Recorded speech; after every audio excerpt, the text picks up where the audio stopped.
बलूचिस्तान में बाड़ लगाने का काम पंचपाई के इलाके सरलट के मकाम से शुरू किया गया है, जहां 5 किलोमीटर सरहद पर बाड़ तामीर की गई है। पाक अफगान सरहदी देहात पर रहने वाले बाज़ मकामी अफराद जहां बाढ़ की तामीर पर तहफ़्फ़ुज़ात का इजहार कर रहे हैं, वहीं सरहदी कबाइल के अमायदीन बाढ़ की तामीर पर मुतमईन दिखाई देते हैं। पहाड़ी इलाका है, पसमानदा इलाका है, बाढ़ लगने से तो कम से कम इतना होगा, कोई चोरी चपके से तो दाखिल नहीं हो सकता है। फिर जहाँ तक हमारी बस चले आऊँ तो मुल्क के पहले भी हिफाजत करते हैं, अभी करते रहेंगे। चोरी चपके से लाजमी लोग आते जाते होंगे, क्योंकि कोई ऐसे सराह नहीं आ सकता था, क्योंकि यहाँ पर कुछ पोस्टें भी लगे हुए हैं।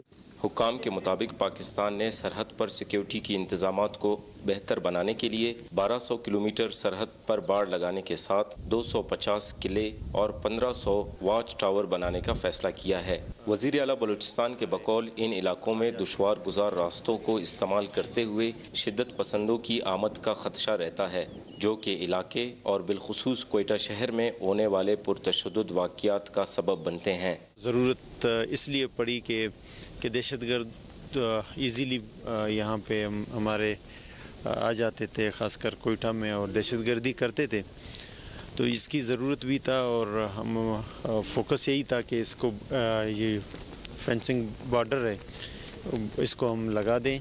पाकिस्तान की तरफ से दो तरफ़ा सरहद पर बाड़ लगाने के अमल को अफ़गानिस्तान की तरफ से शदीद तहफ़्फ़ुज़ात का इजहार किया जाता रहा है। अफ़गान हुक्काम कहते हैं कि उनके मुल्क ने पाकिस्तान के साथ सरहद डेवरेंट लाइन को कभी तस्लीम नहीं किया, जबकि पाकिस्तान डेवरेंट लाइन को एक हल शुदा मामला करार देते हैं। मुर्तज़ा ज़हरी, उर्दू VOA, कोयटा।